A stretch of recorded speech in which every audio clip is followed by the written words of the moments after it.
हर हर महादेव। ओम नमः शिवाय। पिछले अध्याय में मैं धारणा से संबंधित विषय प्रारंभ किया था, ठीक है। और आपको ये भी बताया था मैं कि आप धारणा को अपने किसी भी उद्देश्य हेतु प्रयोग में ला सकते हो, चाहे वो उद्देश्य भौतिक हो अथवा आध्यात्मिक, ठीक है। तो जैसा उद्देश्य इसकी वैसे ही समीकरण और सूत्र होती है और ये बिल्कुल उसी प्रकार से कार्य करती है। और मैं आपको हर एक उद्देश्य का समीकरण और सूत्र बताऊंगा, परंतु उससे पहले ये जानो कि हमारा प्रथम अध्याय अष्टांग योग के विषय में था। इसलिए आज मैं केवल ये बताऊंगा कि जो व्यक्ति योग से संबंधित है, निरंतर ध्यान योग का अभ्यास करते हैं और ध्यान योग के दौरान उनको जो जो परेशानी, जो जो बाधा, चाहे वो मानसिक रूप की परेशानी हो अथवा भौतिक परेशानी हो, उसको एक धारणा के द्वारा किस प्रकार नियंत्रित अथवा नष्ट किया जा सकता है। तो आज का हमारा पोस्ट इस विषय पे होगा। और मैं यहाँ अपने पोस्ट को शुरू करने से पहले एक बातें आपको और बता देना चाहता हूँ, ठीक है। बहुत सारे लोग ध्यान के अनेकों सूत्र आपको बताते होंगे, ठीक है ना। अनेकों सूत्र, ना जाने ध्यान के कितने सूत्र और समीकरण के निर्माण हो चुकी है। हाँ, पर जो एक साधक है, जो इस ध्यान के सूक्ष्म तत्व को थोड़ा सा अनुभव किए होंगे, मैं उनसे यहाँ एक सवाल करना चाहता हूँ।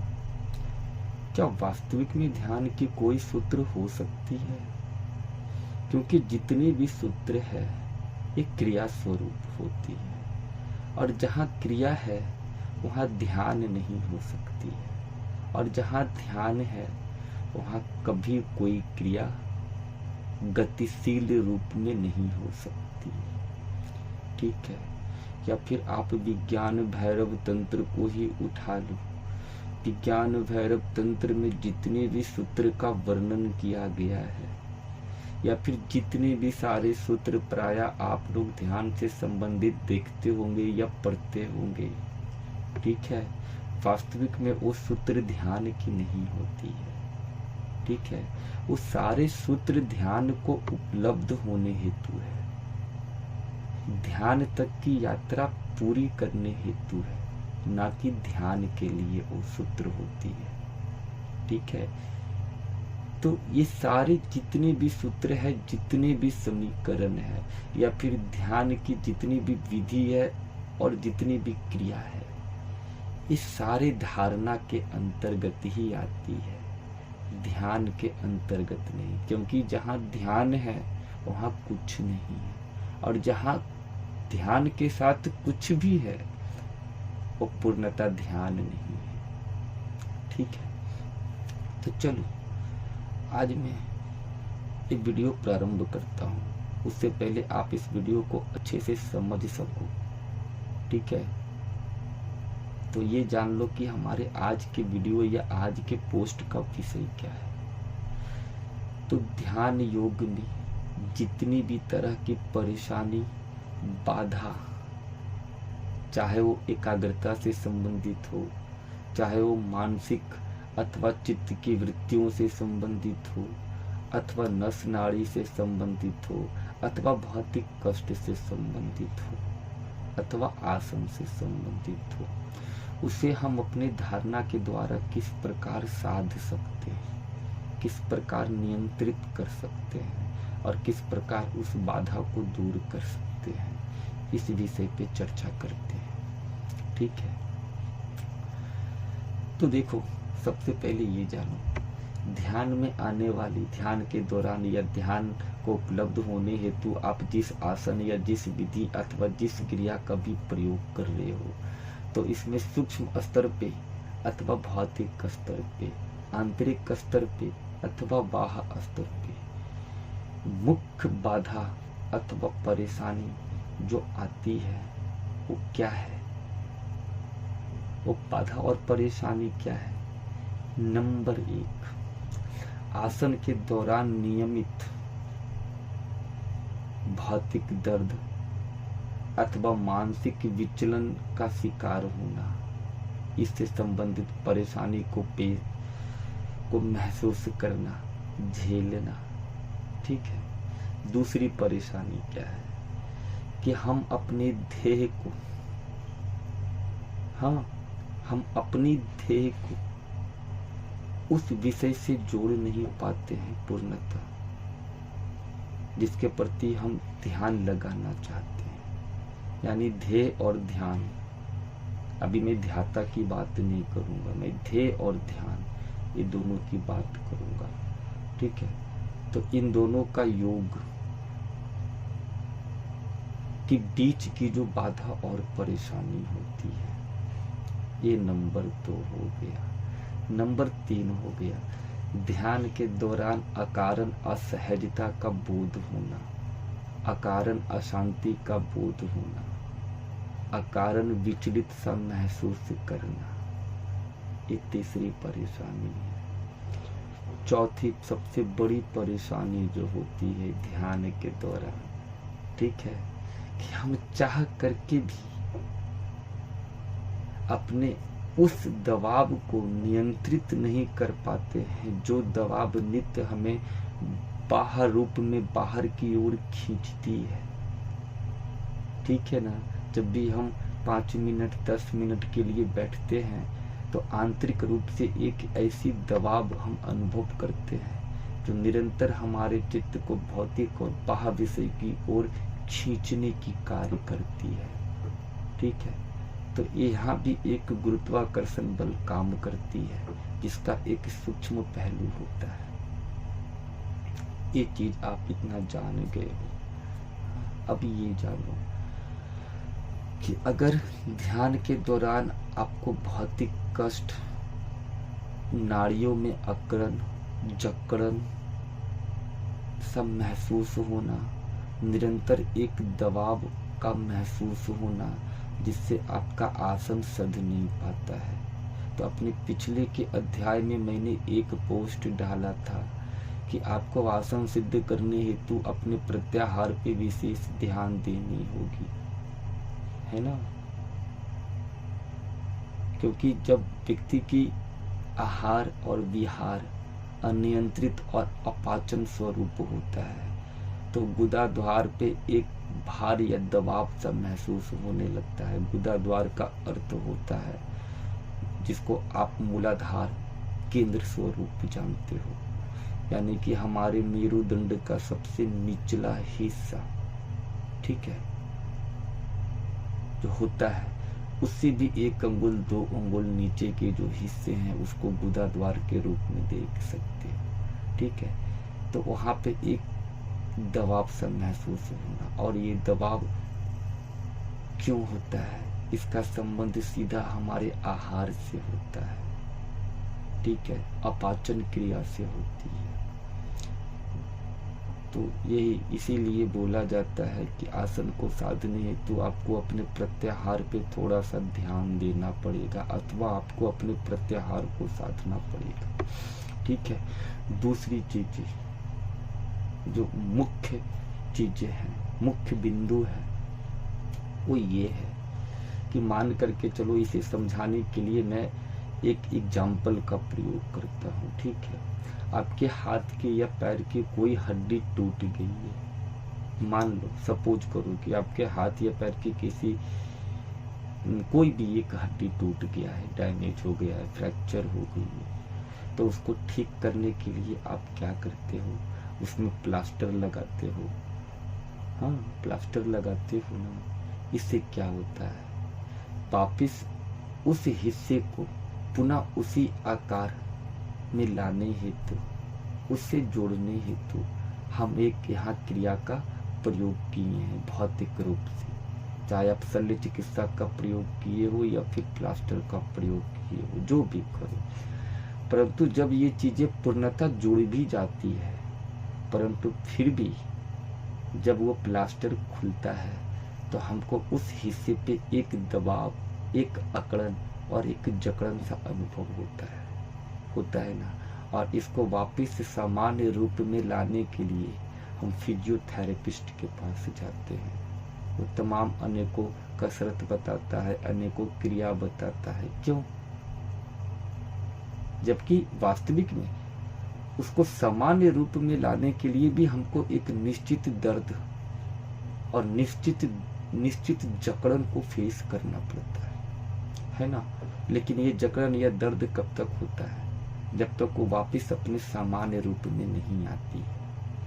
जब एक बार वो अपने सामान्य रूप में आ जाए तब वो बिल्कुल नॉर्मल हो जाती है। ठीक है, देखो यहाँ भी वही बात होती है।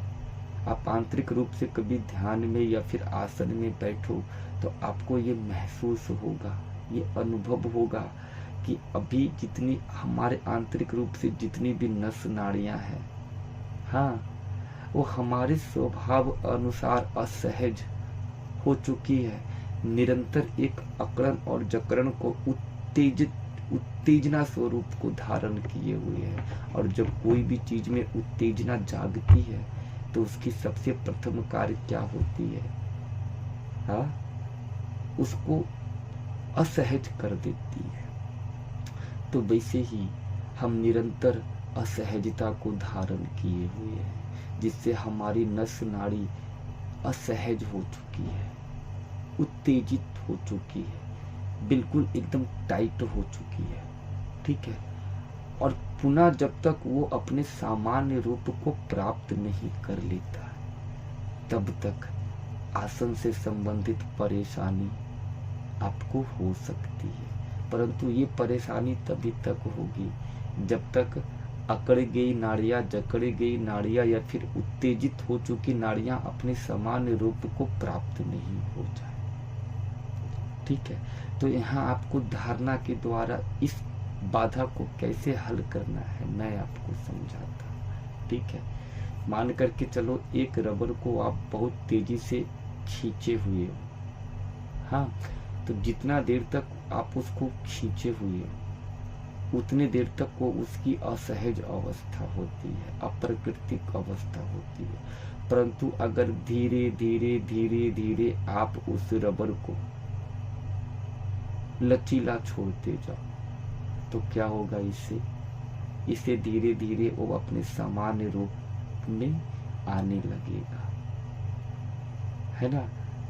उत्तेजना का अर्थ आप इसी तरीके से समझ सकते हो कि ये नाड़ी एक रबर की तरह बिल्कुल खींच गई है। और ऐसा क्यों हुआ है? क्योंकि हम निरंतर असहज और अप्राकृतिक अवस्था के साथ ही जीवन जी रहे हैं, जिसके फलस्वरूप हमारी नाड़ियां अकड़ गई है। परंतु जैसे ही आप निश्चित और नियमित एक आसन का प्रयोग करो, ये नाड़ियां पुनः सामान्य रूप में रूपांतरित होने लगती है। परंतु जब तक वो सामान्य नहीं हो जाए तब तक थोड़ी बहुत आपको भौतिक दर्द और कष्ट का सामना करना पड़ेगा। तो यहाँ आपको अपनी धारणा का प्रयोग करना है, निरंतर ऐसा महसूस करना है आपको कि धीरे धीरे ये उत्तेजना अपने सहज रूप को प्राप्त कर रही है। धीरे धीरे हमारी सारी नस नाड़ियां रिलैक्स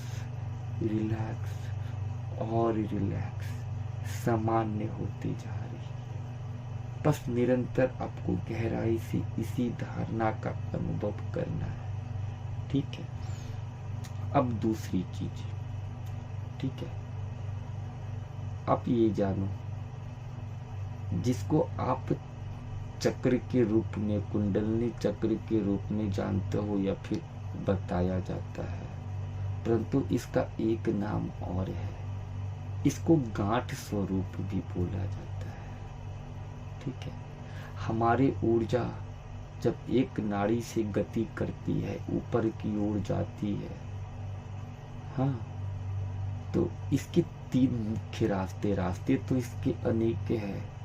कहीं 72,000 नाड़ियों की जिक्र की गई है, कहीं शिव पुराण में लाखों नाड़ियों की जिक्र की गई है, और वास्तविकता भी यही है। नाड़ियाँ एक द्वार होती है जो प्राण ऊर्जा को, चेतन ऊर्जा को हर इंद्रियों में, हर नस में पहुंचाने की कार्य करती है। और हर इंद्रियां ये मेरुदंड से कनेक्टेड होती है, और ये ऊर्जा का संचार इस मेरुदंड के द्वारा ही नीचे से ऊपर की ओर स्पंदित होती है। और इस बीच इसके मध्य से हजारों लाखों नाड़ियां निकली हुई है, जो पैर के नाखून से लेकर के सिर के सहस्त्रार हिस्से तक ऊर्जा को स्पंदित करती है, पहुंचाती है हर एक चक्र तक, हर एक नाड़ी तक। ठीक है, तो यहाँ आप एक चीज पे गौर करना। हाँ, ये देखो, जब